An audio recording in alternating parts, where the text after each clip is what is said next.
দেখো মাপজোক পরিমাপ। মাপজোক পরিমাপ বলতে আমরা বুঝি সায়েন্সের ভাষায়, মানে সায়েন্সে মাপজোক পরিমাপ মানে কোনো জিনিসকে মাপা।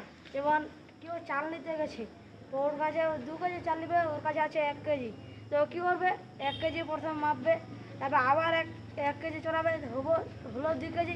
কেমনভাবে 2 কেজি হবে? 1 কেজি আর 1 কেজি যোগ করে তো 2 কেজি হবে। তার জন্য হলো মাপ যোগ বা পরিমাপ, যেহেতু হলো 1 1 2, ওটা হলো 2টা হলো পরিমাপ। তার জন্য আমরা বলি মাপজোক পরিমাপ। মাপজোক পরিমাপে আমরা প্রথমে জেনে নেব যে ভৌত রাশি কাকে বলি। যেমন রাশি হলো সব উঠা বসা খাওয়া দাওয়া, তাদের মধ্যে ভৌত রাশি যাদেরকে মাপা যায়। যেমন দৈর্ঘ্য, মিটার, যেমন সময়, ওজন, এদেরকে বলা হয় ভৌত রাশি। আর যাদেরকে মাপা যায় না তাদেরকে বলা হয় অপ্রাকৃতিক রাশি। যেমন চোখের আলো, মানে আমরা এখান থেকে চোখটা বন্ধ করলাম, খুললাম, সাথে সাথে চাঁদকে দেখতে পেলাম, কত গুণ কত স্পিডে দেখলাম, একে মাপা যায় না, এটা হলো অপ্রাকৃতিক রাশি। তাই এবার আমরা জানতে হবে মৌলিক রাশি কাকে বলে। যে রাশি স্বাধীনভাবে গঠিত হয় তাকে মৌলিক রাশি বলে। যেমন দৈর্ঘ্য, এ কাকে নিয়ে গঠিত হয়নি, এ একাই গঠিত হয়েছে, তার জন্য একে আমরা বলবো মৌলিক রাশি।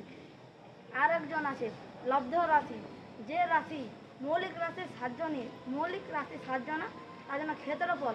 ক্ষেত্রফল কি দৈর্ঘ্য ইন্টু দৈর্ঘ্য, তো দৈর্ঘ্য কি মৌলিক রাশি, দুটি দৈর্ঘ্য ইন্টু দৈর্ঘ্য, দুটি হলো, ও দুটিকে নিয়ে তৈরি হয়েছে ক্ষেত্রফল। ক্ষেত্রফল তার জন্য হয়েছে লব্ধ রাশি।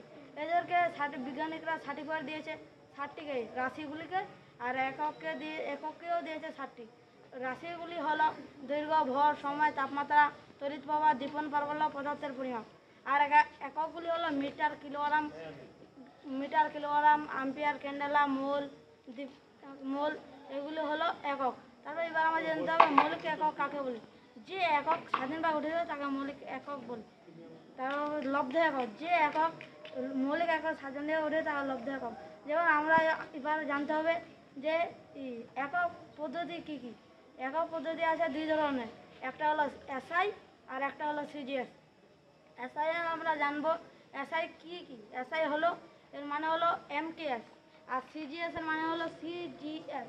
এমকেএস হলো মিটার, এম হয়ে গেলো, এবার কে দিয়ে হলো কিলোমিটার, কিলোগ্রাম, এবার এস দিয়ে হলো সময়, সেকেন্ড। সেকেন্ড সারা জীবন সেকেন্ডেই থাকে। সিজিএস, সি থেকে কি সেন্টিমিটার, জি থেকে গ্রাম, এস থেকে সেকেন্ড। বললাম না সেকেন্ড সবসময় সেকেন্ডে থাকে।